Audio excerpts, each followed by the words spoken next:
The ఛానెలింగ్ అంటే దీన్ని కూడా నేను చాలా ఆలోచించాను. ఎందుకంటే మనకు తెలుసు మనం రెగ్యులర్ జర్నీలో చూస్తూ ఉంటాం. మనకి దేవుళ్ళు ఒంటి మీదకి రావడం, కొంతమంది అన్‌కాన్షియస్‌లో ఒక రకమైన కాన్షియస్‌ని బిహేవ్ చేయడం ఇవన్నీ చూస్తుంటాం. What is the meaning of channelling అని ఆ రామ్‌తా మాస్టర్ యొక్క ఆ స్థితిగతుల్ని కాస్త అంటే ఎవరైతే ఆర్ఎస్‌సి స్టూడెంట్‌గా ఉన్న వాళ్ళకి ఇది అర్థమవుతుంది. ఎక్స్‌ప్లోరింగ్ చేసే విధానం. నాయన ఛానెలింగ్ అనేది అది అడ్వాన్స్ సైన్స్ నాయనా. అది ఒక డెల్టా ఫ్రీక్వెన్సీ నుంచి నేను తీసుకుంటున్నాను. ఆ బంగారు తల్లిని నేను ఎంచుకున్నది ఎందుకంటే, ఆ తల్లి ఈ సేవని చేయడం కోసం అంగీకరించే విధానాన్ని గమనిస్తే, దాని వెనక ఒక పవిత్రమైన ప్రయాణం ఉంది.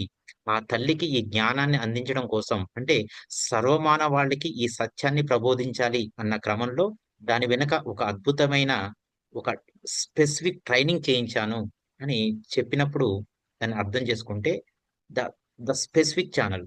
మరి ఒక మాస్టర్ నన్ను ఛానెలింగ్ చేస్తాడా అని కాస్త ఉత్సాహం ఉంటుంది మనకి. ఆ 'రామ్‌తా' మాస్టర్ చెప్పాడు. "నాయనా ఇంకా నిన్ను ఎవరో ఎందుకు ఛానెలింగ్ చేయాలి? ఆ గాడ్ ఛానెలింగ్‌లో నువ్వున్నావు. సెల్ఫ్ ఛానెలింగ్" అన్నాడు సార్. అప్పుడు కాస్త హృదయం అద్భుతంగా తయారైంది.